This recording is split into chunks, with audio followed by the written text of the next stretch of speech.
in the sense that he was a bold guy, willing to talk to the coaches and share his ideas and everything.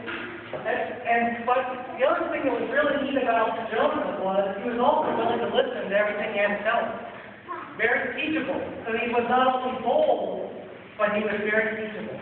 And so we really appreciated that quality where there's lots of interaction with Jonah. And we really think he's going to, he learned a lot this season. Unfortunately, he started a little late, so he's a little behind learning some of the offensive schemes in particular. But he's proved to be a quick learner, and we really look forward to good things from him, and just really saw good part of the